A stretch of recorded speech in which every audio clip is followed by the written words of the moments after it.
tubwira ko ahagaze yirinda atagwa nta kigeragezo kibasha kubageraho kitari rusange mu bantu kandi Imana niyo kwizerwa kuko itaza bakundira kugeragezwa ibiruta ibyo mushobora ahubwo hamwe n'ikibagerageza izabacira akanzu kugira ngo mubone uko mubasha kukihanganira. Haleluya, haleluya, haleluya. Data mu izina rya Yesu turagushimiye cyane, tugushimiye ko uri umukozi w'umuhanga, tugushimiye ubuntu bwawe, imbabazi zawe, ubutware n'ubushobozi, tugushimiye umuteguro wawe, tugushimiye gahunda wakoze kandi ukabishoboje. Tukwishyize mu biganza mu butware no mu bwishingizi kugira ngo uyu mwanya w'igiciro uruke uvugane natwe ubujye tuguteza amatwi basho n'abagaragu bavuga Yesu Kristo umwami wacu. Amen. Mwicare. Haleluya. Ndashima Imana cyane ko ngeze hano ngira ngo muri ibi bihe murabizi ko ni ibihe bidasanzwe kandi abantu bagomba kubibamo uko Imana idushoboje. Hari gahunda yabacu mu gitondo, hari indi gahunda twajyagamo, nubwo turavuga ngo reka tuze nyure hano tuze gusuhuza ubwoko bw'Imana. Twari tuzi ko wenda turabe tugasuhuza kanoni kubera ko amasaha tutayazi, ariko Imana buriya mu muteguro wayo yari izi ko turi bugasuhuze, kandi iyo dushuhuje abantu b'Imana tubasuhuza mu ijambo ryayo, mu mvugo yayo, mu rurimi rwayo.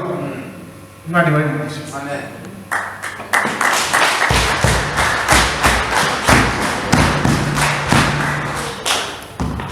Hirya no hino aho isi ihuriye n'ikibazo cy'indwara igafata isi yose, abantu babwira ko bari mu kigeragezo kandi nibyo, ariko byagera mu Rwanda twebwe tukagira n'ibigeragezo byihariye. Hari ikigeragezo gikomeye cy'isi. Tumaze igihe gito twibutse Pasika, kandi n'ubu turacyari mu bihe bya Pasika, aho abakristo twibuka ko Yesu yageragejwe agaca inzira kugira ngo natwe tugeragezwa tuzibwire ko nawe yahanyuze kandi akanesha.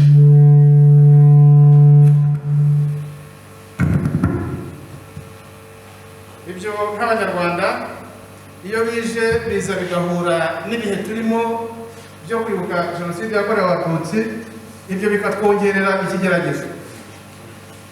Ibyo bikaza bigahura no muri ibi bihe by'imvura turimo, aho hirya no hino ubonye hari isi ishobora kuba itahageze cyane, ariko hari aho yageze. Mwakurikiye ku maradiyo, mwakurikiye n'ahandi, hari aho yageze imvura itwara amazu, itwara amashuri, itwara imyaka, ndetse hari n'aho yahungabanije ubuzima bwabo. Icyo nacyo ni ikigeragezo. Ibyo biraza bigahura n'ibindi bigeragezo bisanzwe by'uburwayi butamenyerewe, bigasangamo ibibazo by'amatiku, inzangano n'imibereho igoranye, harimo ubushomeri, harimo ubukene. Ibyo byose ni ibigeragezo. Ariko muri iki gitondo nagira ngo mbabwire ngo nta kigeragezo ngo kitari rusange. Nta n'ubwo Imana yakwemera ko hari ikigeragezo kikugeraho izi neza ko utashobora kukihangana. Ndashaka kukubwira muri iki gitondo muri wo mu kigeragezo uzatekereze, wumve, wibuke ngo nubwo uri mu kigeragezo ariko n'Imana mukuru. Haleluya. Ibigeragezo turimo rero bya coronavirus, ibigeragezo turimo bya Jenoside yakorewe Abatutsi twibuka n'ingaruka zabyo, ibigeragezo turimo by'imvura, ibigeragezo turimo by'uburwayi, n'Imana iri kumwe nawe. Amen. Mu ijambo ngira ngo nibwira ko ibice basomye ari ibiri mu Kayobora.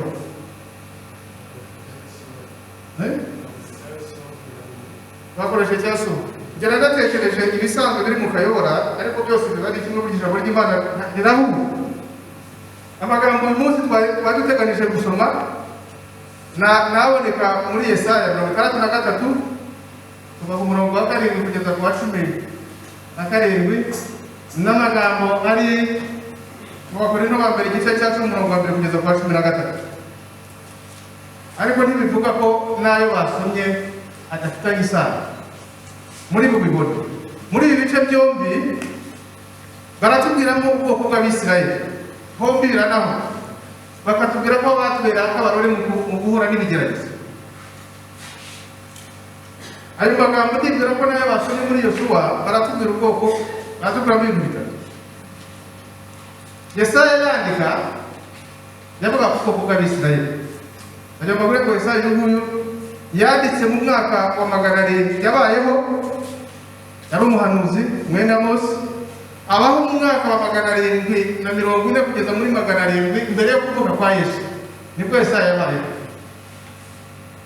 Yesaya yari afite umugore nawe yari umuhanuzi. Yesaya yari afite abana babiri baje kubamo abatambyi. Yesaya nguyu biravuga ko Imana nagakiza. Niko izina rye bivuga risobanura Yesaya ngo Imana nagakiza k'abantu bayo. Uwo Yesaya yarahanuye arabizira, biza kugeraho yitwa ku ngoma y'umwami witwaga Manase, yitwa akaswe ijosi, bamukatiye mu giti cy'inganzamarumbu, ariko bamukuye ahantu yari yihishe mu mwobo.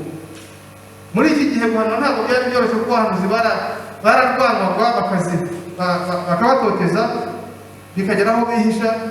Iki gihe nicyo Yesaya yahanuriyemo cyari igihe gikomeye cyane.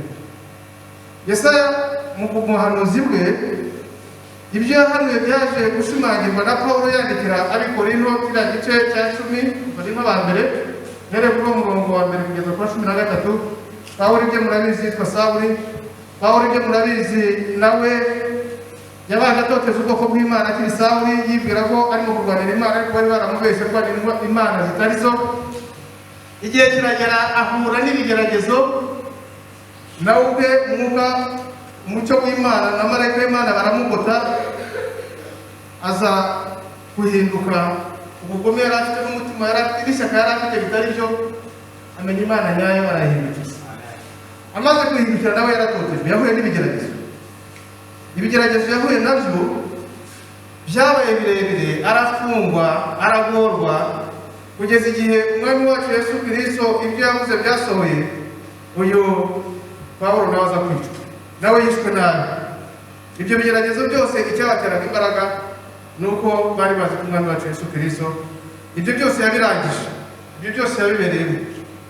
Hanyuma uyu munsi iyo turi mu bigeragezo tugomba gushingira kuri icyo kintu kimwe cyo kuvuga ngo nta kigeragezo kitari rusange.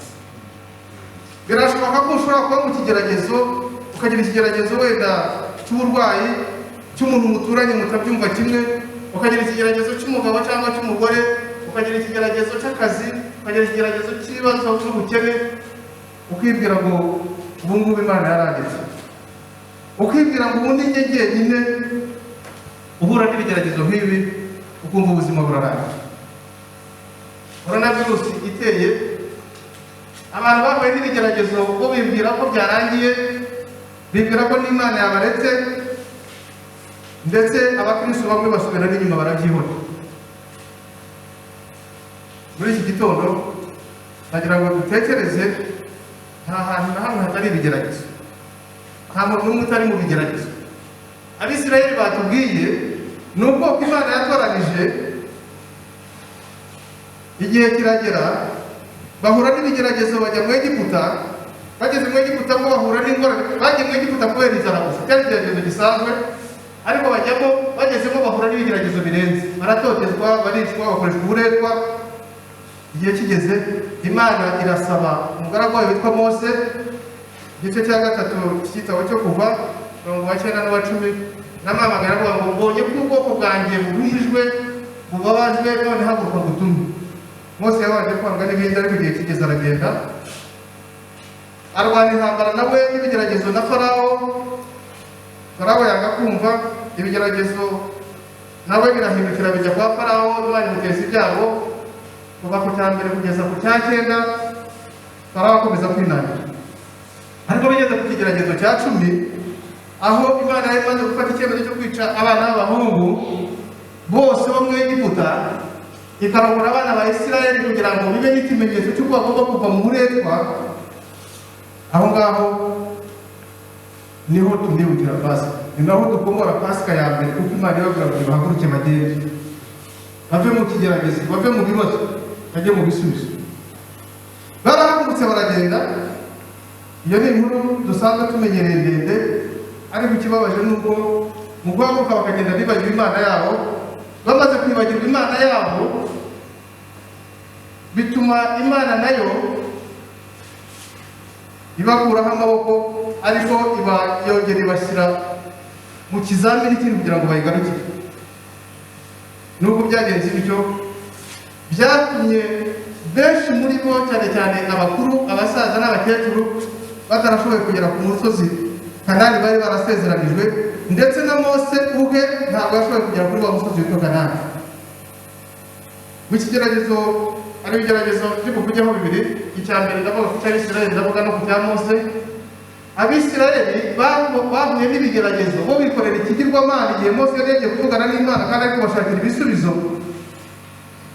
Mose agarutse asanga bacuze ikimasa,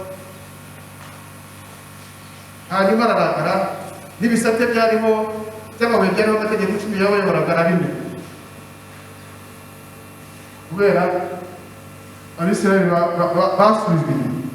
Icyo ni ikigeragezo kimwe, kwiremera izindi mana kw'Abisirayeli bakibagirwa Imana yabajyanye mu Egiputa, inzara yagombaga kubicira aho bari bari, bakibagirwa Imana yabakuye mu Egiputa mu buretwa no kwicwa, hanyuma bagashaka bagatekereza kwikorera izindi mana.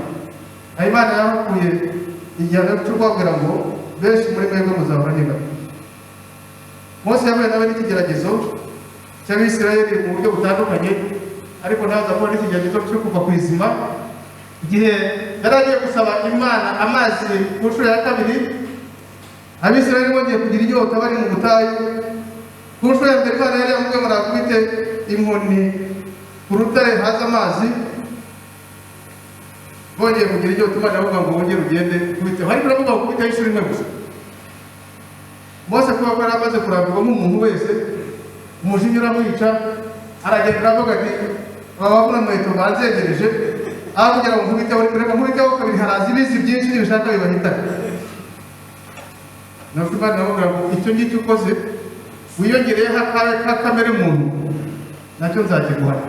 Igihano ndi buguhe ni uko Kanani nawe ntuzagerayo, uzagenda urebesha amaso, hanyuma birangirira aho ntuzayikaragira. Ibigeragezo by'Abisirayeli niko byaje kubatera ingaruka, bituma batagera Kanani. Benshi muri bo ntabwo bagezeyo, cyane cyane abagize uruhare mu gukora cya kigirwamana mu byuma by'imiringa n'amazahabu bari bahunganye bava mu gihugu cya Egiputa. Mose nawe niko byamugendekeye. Bibiliya itubwira neza yuko ngo bagiye igitabo cya nyuma cy'Itangiriro, ubwo baraje kuva igice cya nyuma, ngo baragiye bageze ku musozi wegereye Kanani nk'uko waba uri hano ureba hano hakurya. Nuko barimo kuhareba ari ahantu heza hatoshye, harimo ibiti byiza, harimo imbuto nziza, harimo amatungo, harimo ibintu byose. Nuko barimo bahareba gutya, Mose aramanuka ahita agahoka. Haleluya. Ibyo bigeragezo byose ni ibigeragezo byabaye ku bwoko bw'Imana, natwe umunsi byatubaho. Navuze ibya Pawulo n'ibya Yesu yarabikoze, ariko uyu munsi ikigeragezo ufite ni iki? Abisirayeli biri mu Imana yabo, birashoboka ko natwe uyu munsi abariho, kuko hari Abisirayeli ubwabo, hari n'abo mu isezerano rya kera.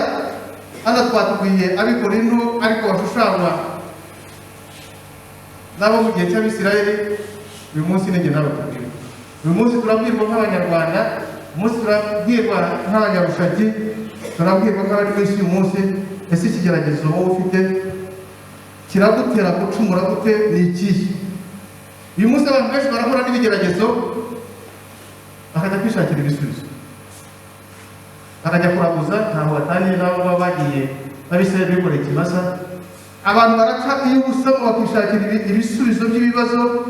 Hari abateka ababeshya, hari abasambana, hari abatanga ruswa, hari abajya kuraguza no gutekera. Ibyo byose ni ibibateranya, ni ibibakura ku Mana yabo. Ariko hari inkuru nziza. Inkuru nziza kuri uyu munsi ni uko icyo kigeragezo nubwo wibwira ko ari we wenyine, dore ko umuntu anyagiranwa n'abandi akavuga ko ari we watose, uyu munsi Imana irakubwira ngo ibyo uhura nabyo hari abahuye nabyo birenze igipimo. None se niba Abisirayeli bahuye nabyo, uyu munsi Pawulo agahura nabyo, umwami wacu Yesu Kristo akaba yarahuye nabyo. Mwibuke ko umwami wacu Yesu Kristo we yahuye n'ibibazo n'ibigeragezo kuva agisama. Mwibuke mama we Mariya, umwari w'umuzirane utari warigeze aryamana n'abagabo n'abasore, yahawe gutwita. Icyo kiba ikigeragezo n'icyasha gikomeye cyane mu muco wabo wari umeze nk'uwacu w'Abanyarwanda kera, ubwo sinzi uko bimeze mu mwihariko, ariko kuva icyo gihe agira ikigeragezo. Mu kuvuka kwe nabwo biba ikigeragezo, muri icyo gihe cyari igisebo gikomeye. Ibyo ntabwo byahagije, ari umwana mutoya yahuye n'ibigeragezo byinshi, ndetse n'abantu baturanye bakamugirira ishyari. Ndakeka narigeze no kubisobanura hano igihe kimwe, basura mu kuntu Yesu ari umwana mutoya w'imyaka hagati y'5 n'8, abaturanyi baturanye bamugiriye ishyari ari umwana mutoya, kugeza ubwo aje gushaka abana bagenzi be ngo bakine bamaze kurya mu masaha y'igicamunsi nka saa 8. Arabaza ati abana bagenzi banjye bari hehe ngo dukine? Ariko asuhuje, ababyeyi bumvise asuhuje, avuze ati mwiriwe, baravuga ngo kandi kigize bamenya karaje. Babwira abana babo ngo nimureke mujya kwihisha munsi y'igitanda cyangwa y'urutare, nicyo gitanda kiri munsi. Abana babo bajya kwihishamo. Ni abana bari bazi ko ari imikino isanzwe, kuko umukino wo kwihisha na hose irahaba mu bana. Nuko Yesu araza, ageze mu muryango asanga ababyeyi barahari, arabwira ati bakana inshuti zanjye ngo tujye gukina. Abayahudi bawe n'Abanyarwanda ntabwo ikiremwa muntu baravuga ngo yego utaha iwanyu ntabahari. Bavuze ngo taha iwanyu ntabahari, babana bari munsi y'igitanda bagira ngo ni ya mikino yo kwihisha no kumva iwabo nabo babaye mu mukino. Abana bose basekera icyarimwe. Bagiseka Yesu arababaza ngo mbese abaza ababyeyi ngo ko mwambwiye ko ntabahari abo basetse ni bande? Ababyeyi bafite ubwenge buciriritse baravuga ngo ngabo ntabwo ari bo, ngabo n'abana b'ihene. Yesu aravuga ati ibyo nabyo bana b'ihene mwe nimuze twikine. Avuze ngo bana b'ihene nimuze dukine, habaye akaga gakomeye kuko b'abana n'abantu basohotse bahindutse abana b'ihene. Ababyeyi ibyo bakinishaga babona abana babo babaye abana b'ihene, ibyari inzinga, ibyari imikino bihinduka amarira. Yesu abonye batangiye kurira, abwira abana babaye ab'ihene aravuga ati rata abana b'abantu muze tujye kwikina. Haleluya. Yesu ibyo byose yarabyihanganiye, barongera abana b'abantu bajya gukina. Yesu arabyirengagiza ariye. Reka simuke ngere mu gihe yari yagiye gusara.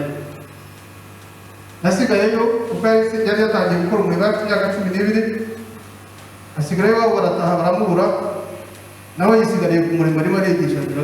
Ababyeyi bagiye kumushaka bamubuze, bamusanga mu rusengero yicaye yateranije abatambyi bakuru n'abanyamategeko n'abanditsi n'ibitangaza n'ibihangange bose. Nuko ababyeyi bararaka batangira no kumutuka bati wagakora iwe ibi wadukoze n'ibiki. Yesu arababwira ati ariko se murinda muntuka, ubundi mwebwe mwashakaga munshakira iki? Ntimuzi ko nkwiye kuba mu nzu ya data iminsi yose? Barumirwa barataha. Reka simbuke ngende igihe yaratangiye umuntu ufite imyaka 30 y'amavuko, niho twongera kubona inkuru ye. Izindi ni inkuru za uko yakuze afasha se mu bubaji, uko yasubiye ahantu bita Alexandria akajyayo kugira ibyo akurikirana. Ibyo ntabwo nabijyamo, ariko reka ngende igihe yaratangiye. Atangiye umurimo we n'ikigeragezo cy'iminsi 40 n'amajoro 40 atarya atanywa.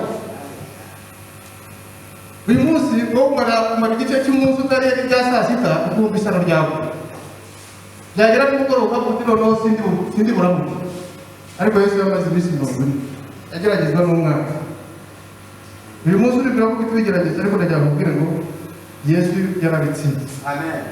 Avuye aho bihuta yagiye akora ibitangaza. Ubutumwa bwiza bwa Luka igice cya 14 kugeza kuri 19, ariko gutangaza disikuru ye ya mbere avuga icyamuzanye ko ari kugira ngo abahora imbohe, ahumura impumyi, azibura ibipfamatwi, akize indwara zose z'ibisenzegeri, atangaza umwaka umwe amagiremo imbabazi. yatangiriye aho gatangira guhaza abantu akiza indwara irikana abadayimoni ibyo byose aragenda arabikora ariko we yabikoreye nibo bamurwanyije kugeza ku munota wa nyuma igihe cyose yakoraga ibyo yakoraga aho yabaga ari baramuhiga bagashaka kumwica bagashaka kumugirira nabi ariko ibyo byose yaravuga ati njyewe kugeza ku kigeragezo tuzi cya nyuma aho Yesu Kristo yanesheje ari no ku musaraba bamukubise byose bamugiriye nabi ijambo rye rya nyuma yavuze nuko yavuze ngo data wawe ari mu kigeragezo ndashaka kubabwira ikintu kimwe cyo kuvuga Imana ntabwo yakoze muribuka ko ari ku musaraba Yesu yaravuze ngo ijambo amwe mu magambo ya nyuma yavuze yaravuze ngo lama sabakitani bisobanura ngo mana yanjye niki kikundekesheje andagira ngo tuhumve neza igihe yahamagaraga nawe ari impamvu ebyiri iya mbere nk'umuntu agitangira akazi ke kose yarafite imyaka 30 akuye mu butayu amaze kunesha akabatizwa muri Yorodani umwuka w'Imana akaza gushwe n'umwuka akamuhagarara ku bitugu akavuga ngo uyu mwana wanjye nkunda kumwishimira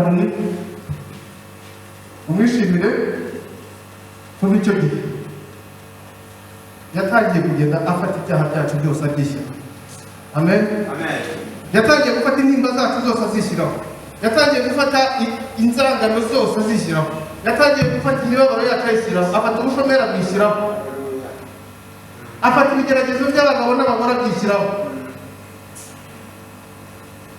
icyo gihe ari ku musaraba avuga ngo lama sabakitani yari Yesu w'umubiri ufite bya byaha byacu bivuga ngo Imana nubwo ikunda umunyabyaha ariko yanga ibyaha icyo gihe Yesu afite ibyaha Imana yamubonaga nk'umunyabyaha nicyo cyari cyatumye ivuga ngo reka bya byaha bivugeho burya n'igihe yakubitwaga kubera ibyaha byacu yabaga yishyizeho ariko Imana ntabwo yari yamutse ntabwo Imana izaba uzahura n'ikigeragezo utsindwe uzahura n'ikigeragezo ujye mu ntege nkeya ariko Imana izapanga uri mu cyaha ariko izakomeza gukunda gukora ishusho yayo haleluya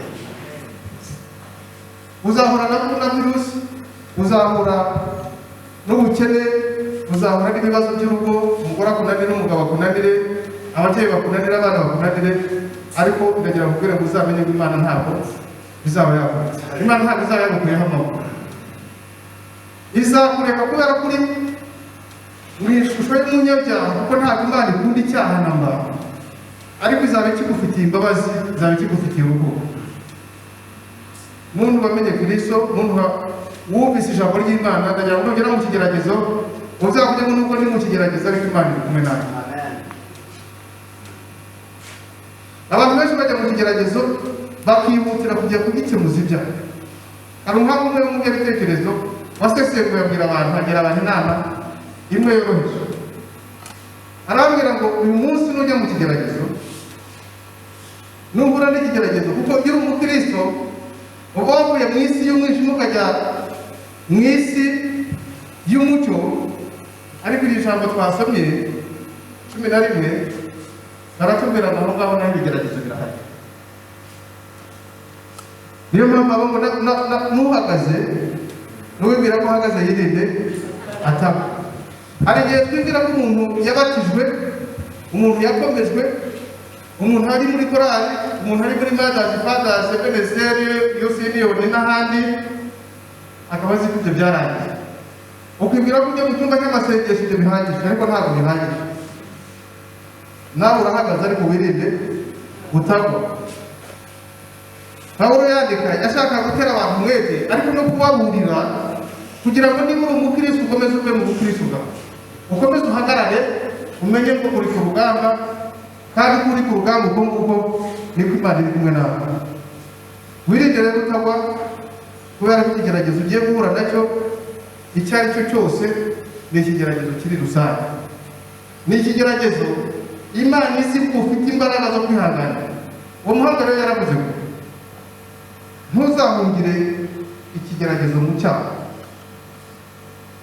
ahubwo ikigeragezo nikigutera uzagume mu ruhande rurimo muri zone y'ibigeragezo n'ibibazo kuko n'Imana izagusanga.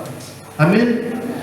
Nujya mu cyaha Imana izakora kuko uzabusanze Satani, kandi usanga Satani we icyo azakora n'ikintu kukongerera icyaha.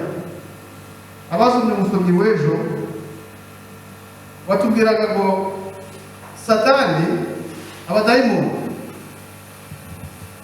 iyo ubirukanye kwa kuri tujya tuvuga ngo toka Satani, ukaza ugasenga ugasoma ijambo ry'Imana, baragenda akagenda kwiyeza ashaka ahandi hantu yabona icumbi.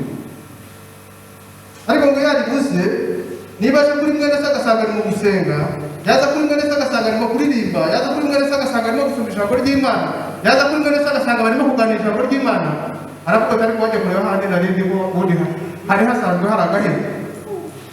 Iyo aje no hari ibintu bibiri bibi. Icya mbere iyo yasanze yanzu yawe hahandi wamwirukanye nta kindi washyizemo, baragenda agasubira inyuma kwirukanka akabwira bagenzi be b'abadayimoni benshi n'abakuru babo, akavuga ati nimuze hano mbere. Ati hari umuntu wasuzuguye hariya, yasuzuguye kubera ko n'umwe ariko nta gatege afite, nta mbaraga afite, nta ngamba afite. Nimuze ngo bakaza ari benshi bakongera bakwinjiramo hahandi muri wowe bakagutobanga guhindura ibyakase ngo ibya nyuma birusha ibya mbere kuba bibi. Ni kwa kundi umuntu yibaga, umuntu yasindaga, umuntu yasambanaga, umuntu yarogaga, umuntu yagiraga ishyari, umuntu yavuga gute, uyu munsi baba bamufashe cyangwa yaba yaje kwihana uzayibona umuntu azaza yihagariraho yihana ati nihaniye ubusinzi, nihaniye ubusambanyi, nihaniye uburozi, ariko kubera ko atimitse Kristo wajya kubona ejo ugasanga nabo bamufashe ku karubanda, baramufashe ku mugaragaro, niba yarogaga yihishe bakamufatana ibintu, niba yasambanaga bikagaragara agatwara inda, akarwara sida n'ibindi. Abaherutse kutubwira hari umwana w'umukobwa yaroreye umuhungu kuko ngo afite imyaka 20 bagiye mu rusengero, arababwira abantu bose ati yemwe murabizi, ati mumfashe gushima Imana, ati ndetse nimuhaguruke, barahaguruka, ati nimukusanye icyubahiro cy'Imana, abantu barakusanya, atari mu gihukumbe bakongera bagakukumbe, ati mwinyeganyeze cyane bakwinyeganyeze, bategera icyo ababwira, ati ndashaka gushima Imana, ategereza icyo ababwira, akajya akomeza kubabwira ngo nibazamure, nibanyeganyeze, nibakoma amashyi.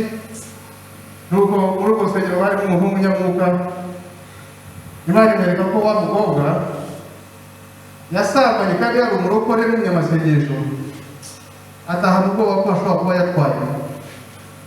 Hashize ukwezi ngo ajya kwipimisha, ageze iyo asanga nta nda yatwaye, ngo nicyo yababwira ngo bashime Imana. Ese ibyo birakwiye ko umuntu ajya gushima Imana ko yasambanye ntatwaye? Birakwiye ko ujya gushima Imana ko wibye ntibagufate? Birakwiye ko ujya gushima Imana ko waciye inyuma y'umugore cyangwa y'umugabo, umugore wawe cyangwa umugabo ntabimenye? Birakwiye ko uvuga ngo ndashima Imana ko nagiye kubaguza no guterekera ntibafate bikaba bitazi? Nagira ngo nkubwire mwene data, ikigeragezo ni rusange, ariko ibigeragezo byose birasaba ubwenge.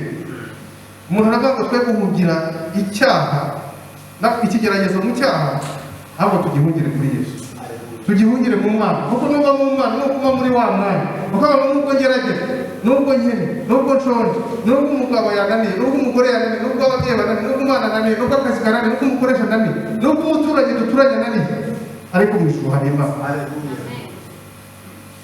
Nuhagarara ukavuga ngo ikigeragezo nzagitsinda, mu izina rya Yesu uzagitsinda. Yesu abwiriza abigishwa be yababwiye ibintu bibiri, arababwira ati ntimuhagarike imitima yanyu muze Imana mwiza, ariko arababwira ati muri inshuti zanjye, kandi si mwe mwantumije n'ijye nabatoranije mbashyiraho kugira ngo mugende mbere n'imbuto zanyu zitume cyo muzasaba data cyose mu izina ryanjye azakibona. Uyu munsi dusaba mu izina rya Yesu. Ndagira ngo mbabwire ko ibyo bigeragezo muvuga mwahuye nabyo, abantu b'Imana benshi bahuye nabyo. Yosefu yahuye nabyo, inkuru ze murazizi ntabwo nzitindaho, ni inzira ndende. Aburahamu yahuye nabyo, na Sara bahura nabyo. Reka nivugire gato kuri Aburahamu kugira ngo ngere ku gusoza kuko amasaha ndabizi arihuta. Aburahamu ashaka kubabwira ibigeragezo bibiri yahuye nabyo bikomeye. abagabo bari hano n'abagore bari hano mu byumba. Icya Yosefu cyo n'icya Esiteri muzi birafasha abasore n'inkumi. Yosefu yarageragejwe arenga arangiza adasambanye adatukanye, amaherezo ingororano iba yo kuba umutware ndetse no kuzababarira bene se bose. Esiteri yageragejwe n'ibihe bitandukanye aza kurangiza ari umwamikazi akiza ubwoko bw'Abayuda buratabara. Abakobwa muri hano inkumi mushobora gutuma ubwoko bw'Abayuda butabara, ushobora gutuma umuryango wawe n'itorero ryawe. Urabizi ko kuba umusaza ufite imyaka myinshi aragenda abwirwa ko azabyara, yari umusaza igihe kiragera we n'umugore batangira kwibaza uko bizagira. Ikigeragezo gikomeye cya mbere Aburahamu yahuye nacyo ni igihe umugore we yamubwira ngo nafate umuja wabo Hagayi baryamana. Cyaramutsinze ariko ntabwo cyamukubise hasi burundu. Yaryamanye nawe abyarana umwana witwa Ishimayeli, ariko ikigeragezo yahuye nacyo kikomotse aho ngaho nubwo igihe Imana yashoboje umugambi wayo kugira ngo nk'uko yavuze ko uzava mu rukiryi rwe n'umugore we Sara ariwe uzaragwa byose. Amaze kubyara Isaka, Sara yararebye abwira umugabo we aramubwira ati umwana ngo igihe bari bakoze umunsi mukuru wo kwishimira ko Isaka yavutse, Ishimayeli yari amaze kugera mu myaka igihumbi, babona yikinira se nk'abandi bana. Sara aravuga ati kiriya cyana kirimo kiratukanye, ati cyaneguye ihita ugifatana ngo gitware.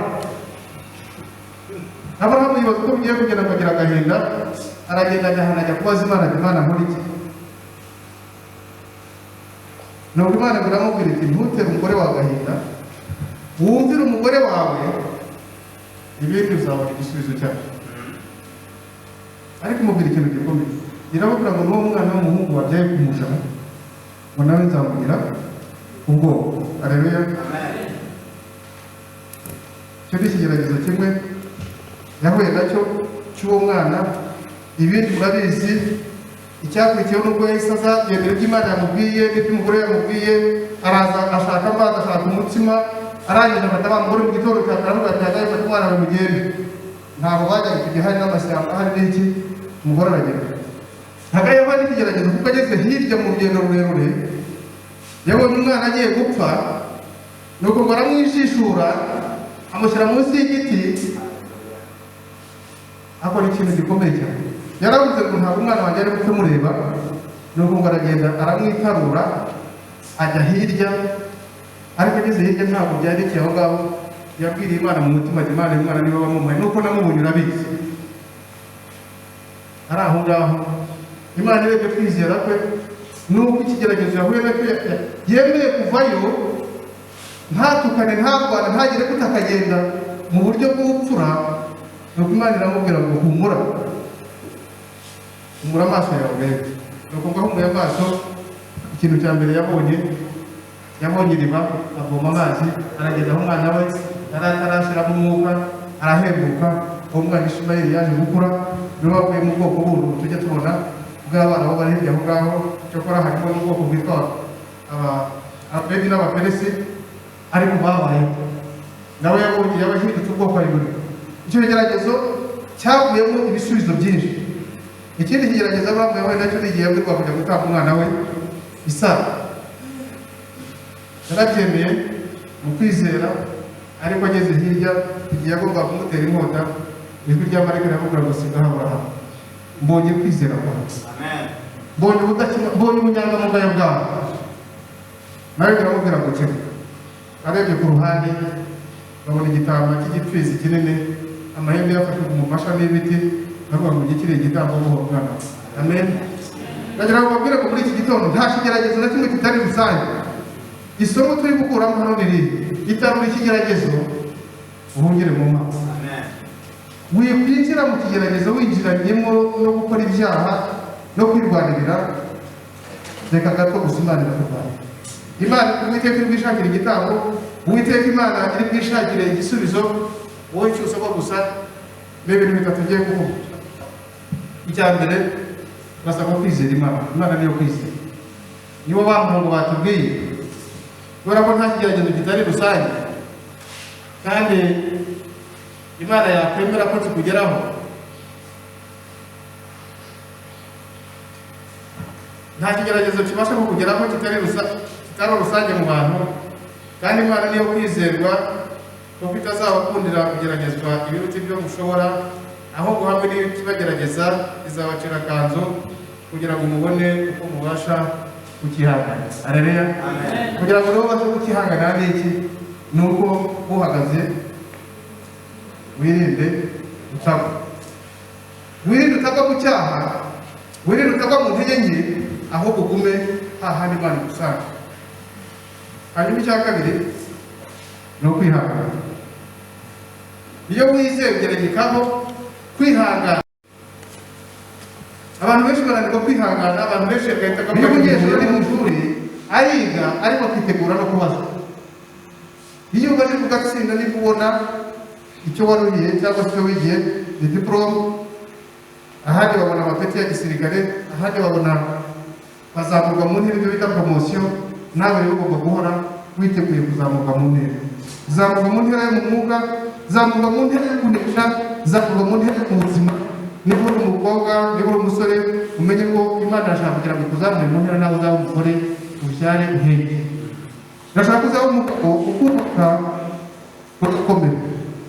Irashaka ko niba uri umumama n'umupapa muzabyara mukagira abuzukuru, ubuzima bukagenda neza. Niba uri umusaza n'umukecuru, Imana irashaka ko uguma hamwe ukibukanisha ukazabona ubugingo bw'iteka.